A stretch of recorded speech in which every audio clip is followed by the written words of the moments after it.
Mengenal tahap pendidikan Kopassus yang lahirkan prajurit elit dari para hingga komando.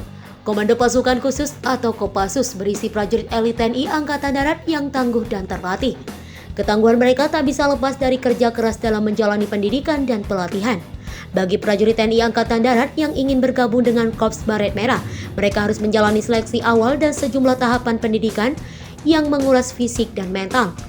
Berikut tahapan pendidikan untuk menjadi prajurit Kopassus. 1. Seleksi awal.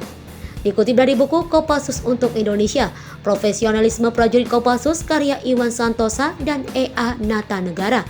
Tahap awal yang mesti dilalui adalah seleksi awal sebelum mengikuti pendidikan. Salah satu syaratnya adalah calon prajurit Kopassus haruslah prajurit TNI Angkatan Darat aktif dengan masa penugasan minimal 4 tahun dan sudah pernah dikirim dalam tugas operasi. Mereka akan diseleksi secara ketat mulai dari postur tubuh, kesehatan, fisik, wawasan kebangsaan, kesetiaan kepada NKRI, serta tes akademis dan psikologi. Syarat lain adalah calon peserta didik sedang tidak berurusan dengan kasus hukum serta mendapat rekomendasi dari komandan satuan di kesatuannya masing-masing. 2. Pendidikan Pradasar dan Pradiko.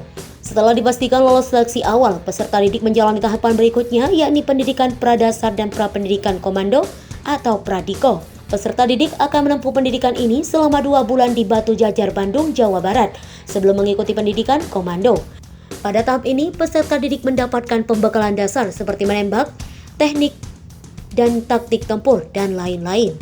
3. Pendidikan komando. Selanjutnya, peserta didik menempuh pendidikan komando selama 7 bulan. Pendidikan ini menuntut ketahanan fisik dan mental. Tes psikologi pun dilakukan selama proses latihan dengan bobot nilai cukup besar. Latihan ini dimulai dengan tahap hutan gunung, di mana peserta didik akan berlatih teknik dan taktik pertempuran hutan hingga kemampuan survival.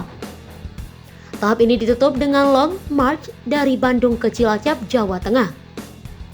Setelah melewati tahap hutan gunung, peserta didik menjalani tahap rawa laut di Cilacap. Tahap ini menjadi tantangan terberat bagi setiap peserta didik karena mesti menjalani infiltrasi melalui rawa laut, simulasi pertempuran, simulasi pelolosan dari kamp tawanan, termasuk berenang ke Nusa Kambangan. Pelatihan ini akan ditutup dengan pelantikan sebagai prajurit komando di Pantai Permisan dan berhak disematkan brevet komando, mengenakan brevet merah, dan mendapatkan sebilah pisau komando. 4. Pendidikan spesialisasi dasar. Bagi prajurit yang sudah menyandang brevet komando, akan ditempatkan di grup 1 Kopassus yang merupakan satuan prakomando. Tes psikologis yang dijalankan selama pendidikan akan menjadi rujukan terhadap minat dan kemampuan prajurit untuk mengambil materi spesialisasi dasar. Adapun materi spesialisasi dasar tersebut meliputi tembak runduk, pendaki serbu, zeni demolisi, peralatan, perhubungan, dan kesehatan. 5. Pendidikan spesialisasi lanjutan. Masih dikutip dari buku yang sama, selanjutnya prajurit akan menjalankan pelatihan pertempuran hutan selama 1,5 bulan. Setelah mengantongi brevet pertempuran hutan, prajurit akan kembali ke kesatuannya di grup 1 Kopassus dan siap melaksanakan tugas operasi. Berikutnya lewat rangkaian tes psikologis, prajurit akan mengikuti